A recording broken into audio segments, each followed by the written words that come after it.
बड़ी खबर आपको देते हैं। दिल्ली के 3 कोर्ट और 2 स्कूलों को बम से उड़ाने की धमकी मिली है। सीआरपीएफ स्कूलों की जांच हुई, लेकिन उस जांच में कुछ भी नहीं मिला। हमारे संवाददाता हिमांशु ने भी यह जानकारी दी। स्कूलों में पूरी जांच की गई और कुछ भी संदिग्ध नहीं मिला है। यानी कि स्कूलों को उड़ाने की जो धमकी थी वो लगभग अभी फर्जी, लेकिन कुछ समय के बाद ऑफिशियल इसकी अनाउंसमेंट होगी, जानकारियां दी जाएंगी। लेकिन अभी तक की जांच में सीआरपीएफ स्कूलों में कुछ नहीं मिला। लेकिन 3 court, Saket court, Rohini court और पटियाला हाउस कोर्ट, जहां पर उस आतंकी को आज लेकर जाना है, कोर्ट में वो पेश होगा, तीनों ही कोर्ट में अभी इस समय जांच चल रही है। यानी कि काम इस समय प्रभावित है। हिमांशु हमारे संवाददाता लगातार है। हिमांशु, जो तीनों ही कोर्ट चल रहे हैं, काम पर कितना असर पड़ा है? वापस काम कब से कितने समय बाद शुरू हो सकता है? देखिए, आधिकारिक तौर पे अगर मैं साकेत कोर्ट की बात करूं राजीव, तो 2 घंटे के लिए सस्पेंड किया गया है काम, जो कि अपने आप में बेहद महत्वपूर्ण है। क्योंकि साकेत कोर्ट, आप सोचिए, बेहद बिजी कोर्ट है और 2 घंटे के लिए कोर्ट का काम रुकना, यानी कई लोगों को, खास तौर से जो लोग दूर दराज से पहुंचते हैं, तारीख पे पहुंचते हैं, उन लोगों के लिए बेहद मुश्किल भरा ये सबब हो जाता है। और इसी तरीके से काम पे असर पटियाला हाउस कोर्ट हो या रोहिणी कोर्ट हो, इन दोनों जगहों पर भी काम पे असर पड़ा है। पूरी तरीके से जो एरिया है उसको सैनिटाइज जब तक नहीं किया जाएगा, तब तक उसको हर जगह पे लोगों को जाने की मनाही है। क्योंकि एक एक करके एक हिस्सा, चाहे बिल्डिंग्स हैं, वो जो तमाम एजेंसियां एक बिल्डिंग करके ओके करती जाएगी। मैं कोर्ट के परिसर की बात, क्योंकि जब धमकी मिली है कि कोर्ट में बम रखा गया, ऐसी धमकी है, तो ऑब्वियस वो कोर्ट परिसर में भी हो सकता है, वो दूसरी जगहों पर भी हो सकता है। हमारे साथ हमारे संवाददाता सृष्टि भी है। लेकिन पहले हिमांशु इसका जवाब चाहूंगा कि कोर्ट परिसर में इतनी भीड़ है, तो वो बम तो बाहर प्रांगण में भी हो सकता है, तो सब जगह सब लोग एक ही जगह प्रांगण में खड़े हो गए। क्या ये उचित है इस तरह की धमकियों के बीच में? नहीं, देखिए, जब भी इस तरीके की कोई प्रोसीजर अपनाया जाता है तो सबसे पहले तो एंट्री एग्जिट को सिक्योर किया जाता है राजीव। एंट्री एग्जिट सिक्योर करने के पास जिस भी एरिया में एक तरफ जुटने के लिए या एक तरफ जाने के लिए कहा जाता है, उस एरिया को भी पूरी तरीके से सैनिटाइज कर लिया जाता है, चाहे वो ग्राउंड का इलाका हो, चाहे वो पार्क का इलाका हो। चिंताजनक है। हिमांशु, शुक्रिया आपका जानकारी के लिए। अब सृष्टि का रुख कर लेते हैं। इस समय पटियाला हाउस कोर्ट के बारे में मौजूद हैं। इस समय वहां पर काम कितना प्रभावित हुआ सृष्टि, और क्या तस्वीरें वहां से आ रही हैं?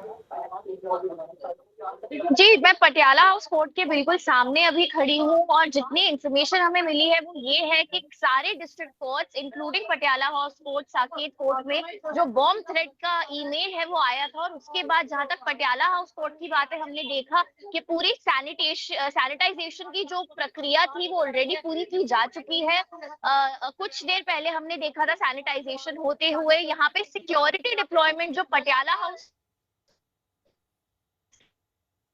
है, याद रहे तो Delhi red fort bomb blast का एक अक्यूज जो दूसरा अक्यूज जो अरेस्ट किया है एनआईए ने, उसकी पेशी आज पटियाला हाउस कोर्ट में होनी है, जिसके कारण जो आरएएफ है उसका डिप्लॉयमेंट भी हम देख रहे हैं पटियाला हाउस कोर्ट के सामने।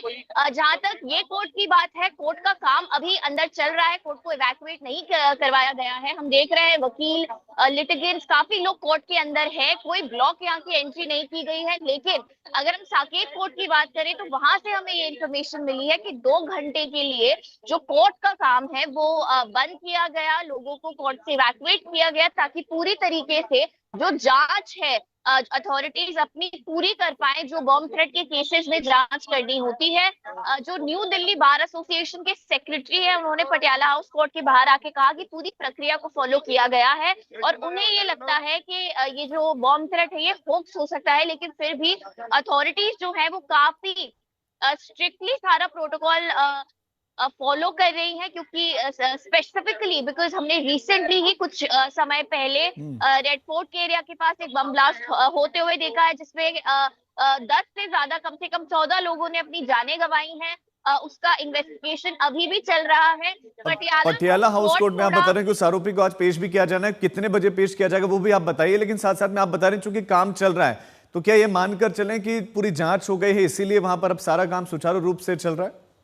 जी, माना ये जा सकता है, क्योंकि अगर बॉम्ब थ्रेट अभी भी इन्हें लगता तो कोर्ट प्रेमिसेस को इवैक्यूएट कराया जा चुका होता। सुबह से हमने देखा है सैनिटाइजेशन की जो प्रक्रिया है, स्निफर डॉग्स भी यहाँ पे दिखे थे। हर तरीके की जो सिक्योरिटी चेक है वो अथॉरिटीज ने किए हैं।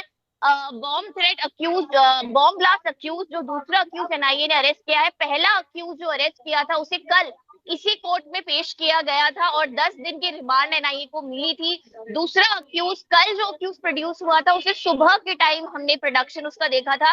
हो सकता है कि आज चूंकि ये बॉम्ब थ्रेट का मामला एक अभी सामने आया है, हो सकता है कि उसका प्रोडक्शन दूसरे अक्यूज का थोड़ा डिले हो जाए। लंच के बाद, लंच टाइम के बाद 1-2 बजे के बाद प्रोडक्शन की उम्मीद है। आरएएफ डिप्लॉयमेंट हम अभी से देख रहे हैं यहाँ पे, जो कल भी देखा था हमने पहले अक्यूज के प्रोडक्शन के पहले।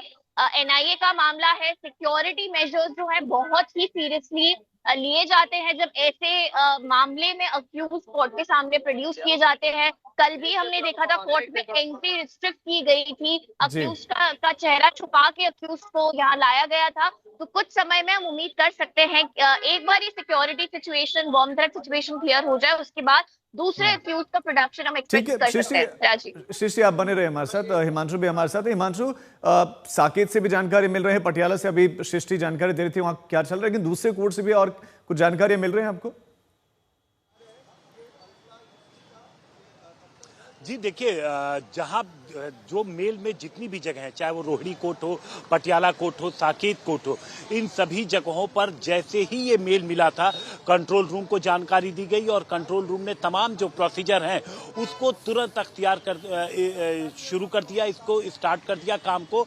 और अब बता दें कि अब तक की जांच में स्कूलों को तो हॉक्स घोषित कर दिया, लेकिन जितनी भी कोर्ट की जांच पूरी हो चुकी है, तकरीबन आधे से ज्यादा हिस्से की जांच कंप्लीट हो चुकी है। और राजीव, अभी तक कोई भी संदिग्ध सामान नहीं मिला है। इतना ही नहीं, पुलिस ने तमाम जो सीसीटीवी कैमरे लगे इन कोर्ट की, उनकी भी जांच, जो सुबह से जितने भी एंट्री एग्जिट पॉइंट हैं, जो कोर्ट के अंदर का हिस्सा है, जो पूरा प्रीमिसेस है, जो बिल्डिंग है, इसके अलावा राजीव जो कोर्ट के आसपास की दीवार है, जहां भी सीसीटीवी कैमरा, जो आसपास की जो पूरा हिस्सा है, उन सारी जगहों को छानबीन की जा रही है, उन सारी जगहों को सैनिटाइज किया जा रहा है। सिर्फ प्रीमिसेस ही नहीं, बल्कि बाहर जो दीवार से लगा हुआ जो पूरा इलाका होता है, उन सभी जगहों पर पुलिस की टीम अब मौजूद है। एक एक हिस्से को साफ किया जा रहा है, सैनिटाइज किया जा रहा है और अभी तक कुछ भी संदिग्ध नहीं मिला है। लेकिन आज का दिन राजीव इतना महत्वपूर्ण था।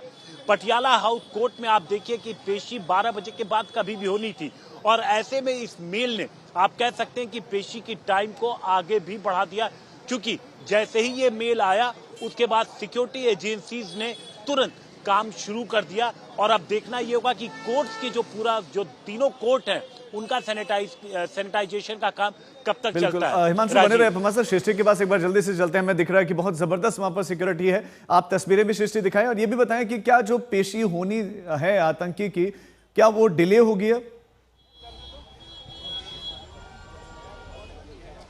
जी बिल्कुल, पटियाला हाउस कोर्ट के विजुअल्स आप देख सकते हैं। मैं अपने कैमरामैन से रिक्वेस्ट करूंगी, RAF deployment Patiala house court के सामने है, सिक्योरिटी बढ़ा दी गई है क्योंकि दिल्ली बम ब्लास्ट का जो दूसरा आरोपी अरेस्ट किया है एनआईए ने, उसकी पेशी आज होनी थी। कल पहले अक्यूज्ड को सुबह के समय इसी समय हमने पेश होते हुए देखा था कोर्ट के सामने।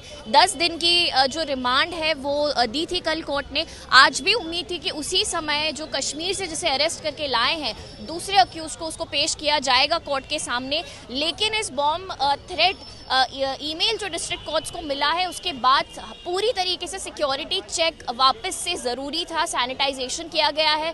पटियाला हाउस कोर्ट की अगर हम बात करें तो यहाँ पे सैनिटाइजेशन की प्रक्रिया हो चुकी है। स्निफर डॉग्स ने भी जो चेकिंग करी है वो चल रही थी। यहाँ पे हमने देखा है कि कोर्ट को इवैक्यूएट नहीं किया गया है। जिस तरीके से पुलिस डिप्लॉयमेंट और आरएएफ डिप्लॉयमेंट हम अभी देख रहे हैं, उम्मीद है कि जो आरोपी को पेश करना था कुछ समय में पेशी हो सकती है। लेकिन बिल्कुल ये बॉम्ब थ्रेट के कारण कुछ देर डिले ज़रूर हुआ है जो अक्यूज्ड है उसकी पेशी में, क्योंकि ऐसे सिचुएशन में हम एक बॉम्ब ब्लास्ट केस की बात कर रहे हैं। एनीवे इन केसेस में हम देखते हैं कि सिक्योरिटी डिप्लॉयमेंट बहुत होता है, कोर्ट सिक्योरिटी और अदरवाइज दिल्ली पुलिस पूरा मेक श्योर करने की कोशिश करती है कि किसी भी तरीके की सिक्योरिटी में कुछ गड़बड़ ना हो जब उन आरोपियों को, जो टेरर अक्यूज आरोपी हैं, उनको कोर्ट के सामने लाया जाए। कल भी हमने देखा था कि कोर्ट की एंट्री को रिस्ट्रिक्ट कर दिया गया था, आरोपी की शक्ल को छुपा के अंदर बहुत ही हैवी पुलिस डिप्लॉयमेंट के साथ लाया गया गया था। तो ऐसे केस में जब एक बॉम्ब थ्रेट मिला है, बिल्कुल यहाँ की अथॉरिटीज मेक श्योर करेंगी ऐसे टाइम पे कि हर तरीके का जो सिक्योरिटी हैं, जो तमाम टीम भीतर इन्वेस्टिगेशन कर रही थी कि बॉम्ब थ्रेट की जिन्होंने जांच की, क्या वो टीम अभी भी भीतर है या बाहर आ गई है?